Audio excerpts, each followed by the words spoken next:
Hello and welcome to Aisha's Take. Today I'll be doing something slightly different. Instead of taking an issue and speaking on it, I'm going to do a particular challenge that is going on, which is Imagine Nigeria. And please, you also imagine that Nigeria. Hopefully, you will also take part in this challenge. Basically, what they're saying is that what kind of a Nigeria do you want to see? What kind of Nigeria do you dream for? Do you yearn to see? So I'm going to go on and tell you about the Nigeria. But in the meantime, we can still have a conversation around this. Let me know what kind of Nigeria that you dream of, that you want to see. And I will tell you my own. And let's just carry the conversation on.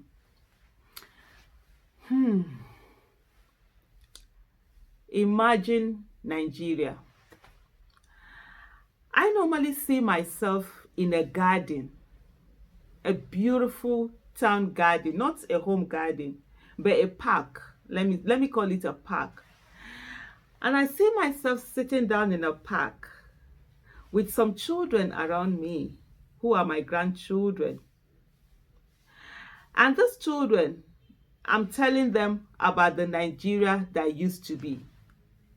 And so I would tell them about the Nigeria where we had the president who will go abroad for treatment and not go to the hospitals in Nigeria.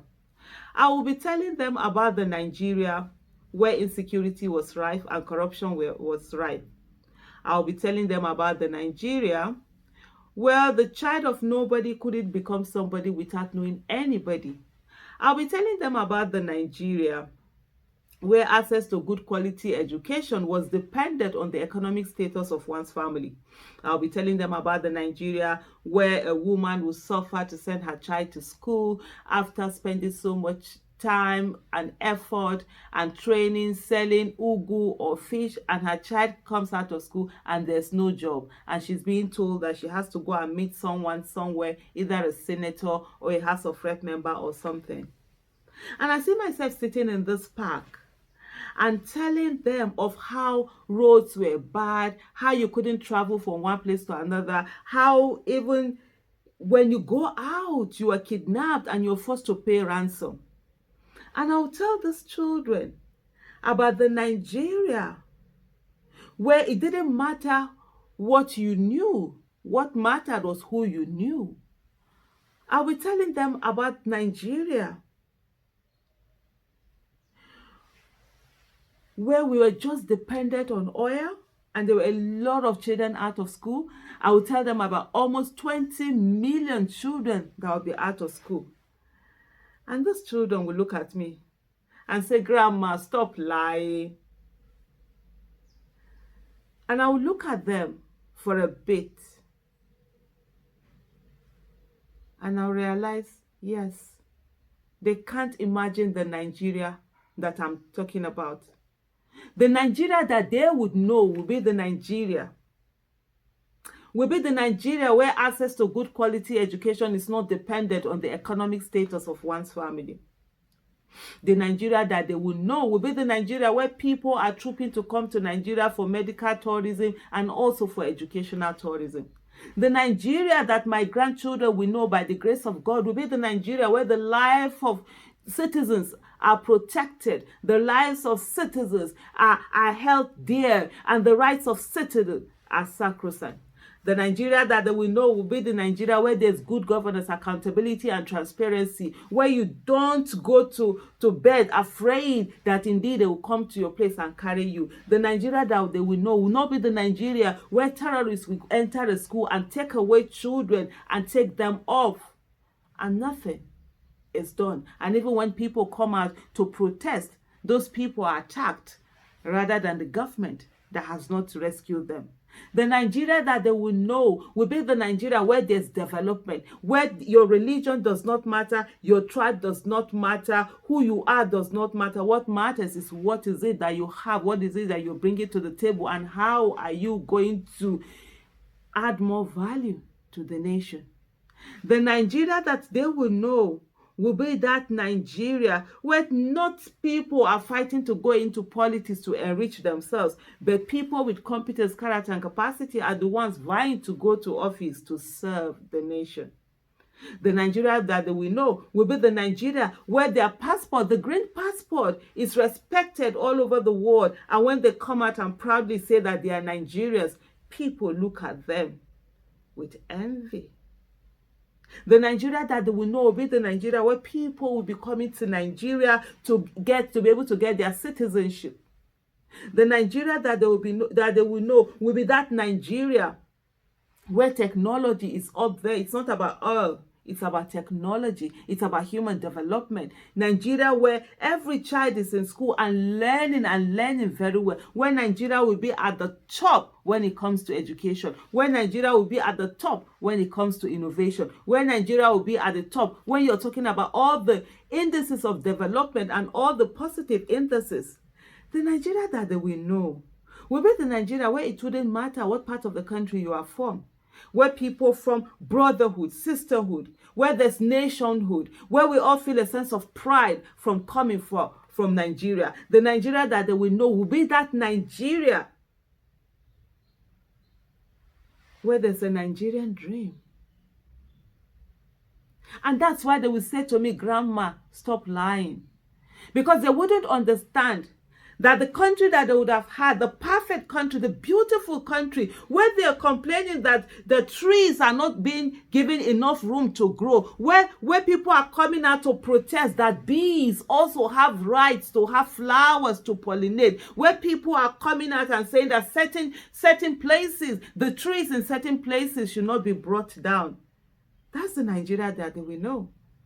They wouldn't know this Nigeria that I know, where people are coming out and protesting that they should not be killed. They wouldn't know this Nigeria where life don't matter.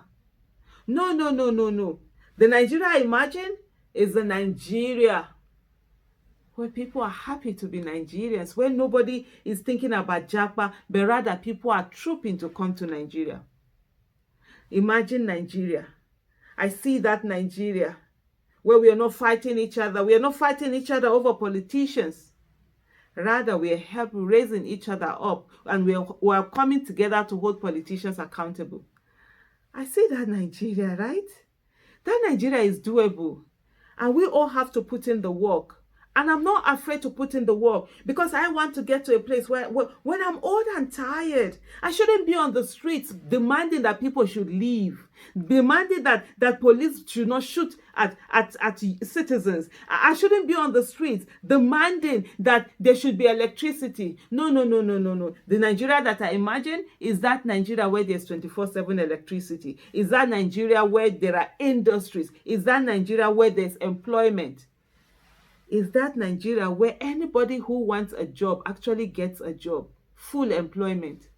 The Nigeria that I see, imagine Nigeria. The Nigeria that I imagine is this amazing country where people are coming in for tourism.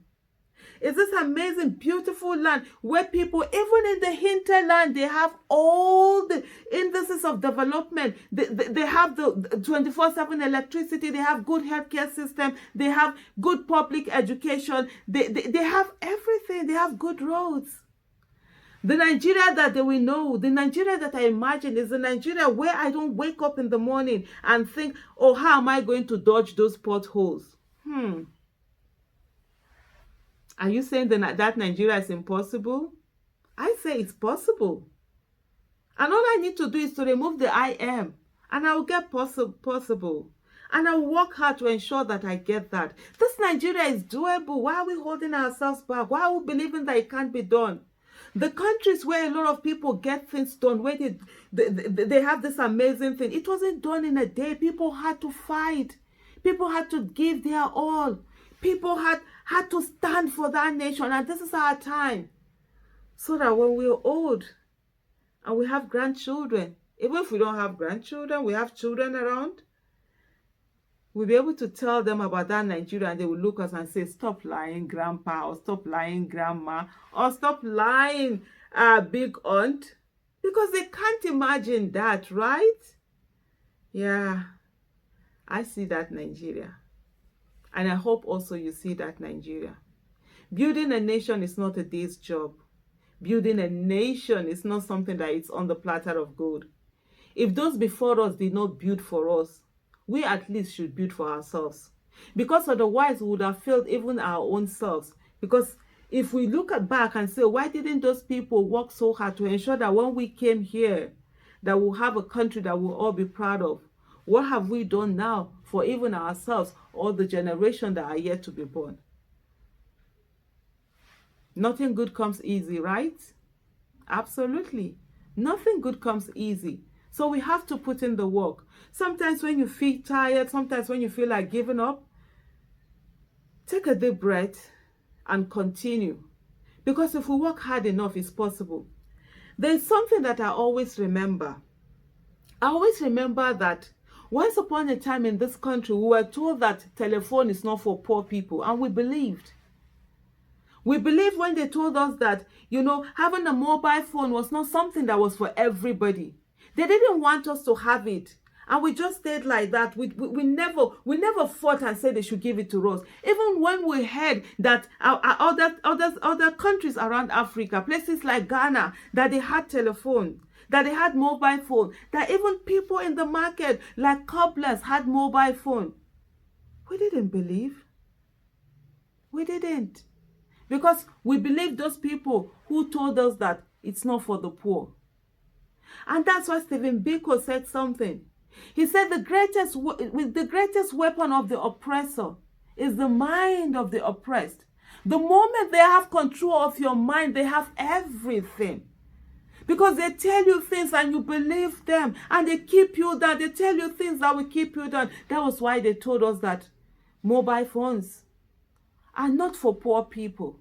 And we believed. And those people who tried to make us understand that wasn't right, that other countries, African countries just like our own, they all had mobile phones.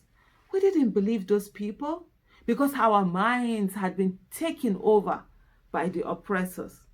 But see where we are today.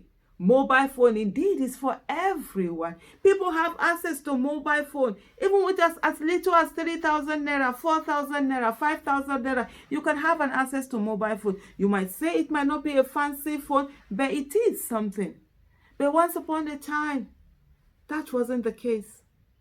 And guess what? Once upon a time, they told you that your votes don't count.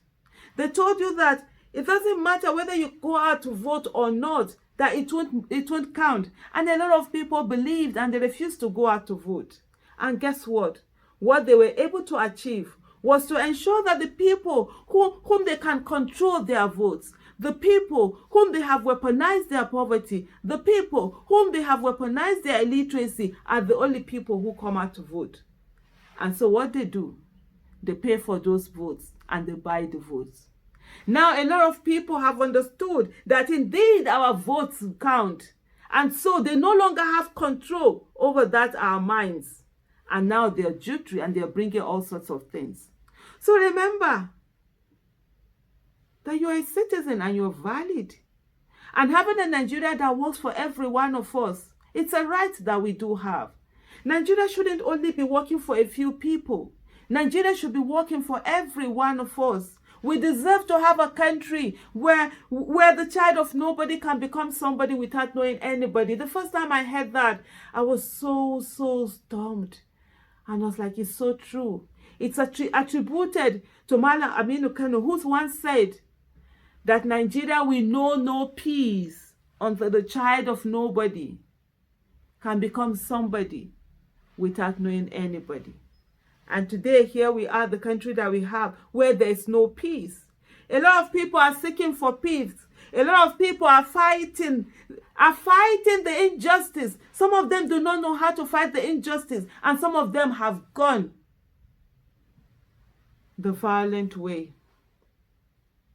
Until we are able to get that Nigeria where everybody is valid, where everybody's rights, they are respected.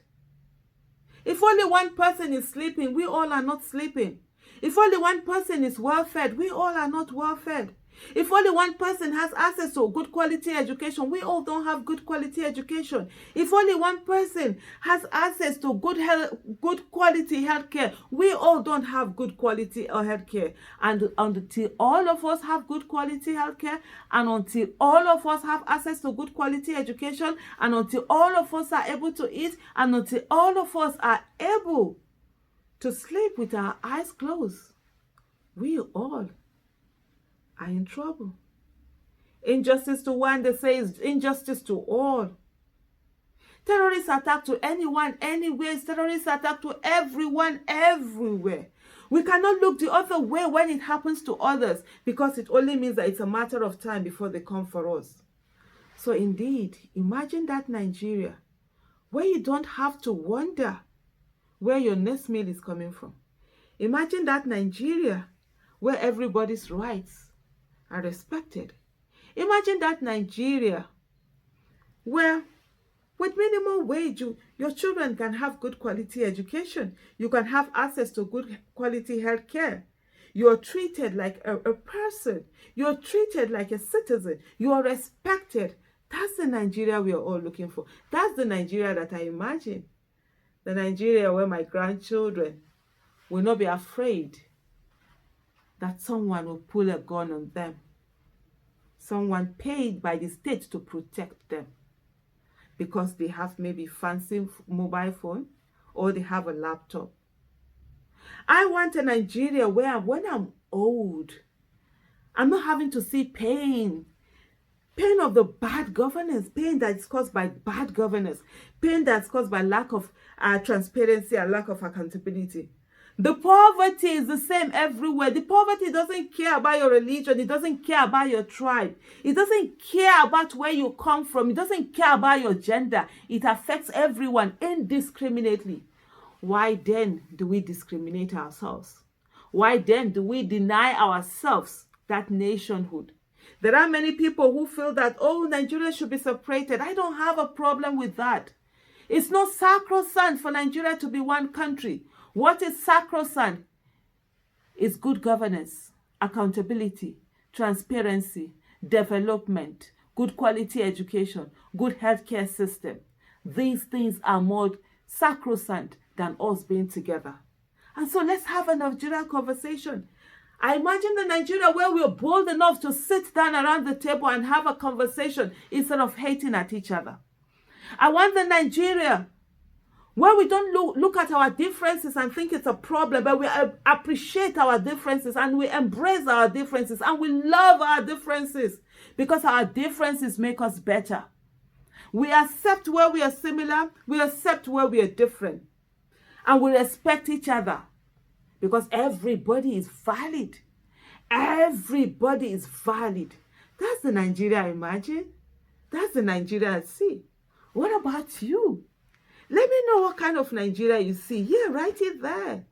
Let me know the Nigeria you imagine. Honestly, I see that Nigeria, that future where things work, where people are not starving out of poverty, out of not having.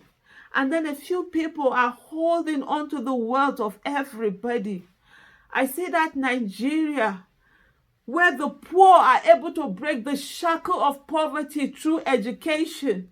I see that Nigeria where public education is free, primary and secondary, free good quality public education, and the child of nobody can have an opportunity to be somebody without knowing anybody. When you're not discriminated upon because you're poor, where your poverty does not make you nameless, faceless, and voiceless. I see that Nigeria. That's the Nigeria I imagine. The Nigeria I'm ready to work for. The Nigeria I'm ready to stand for.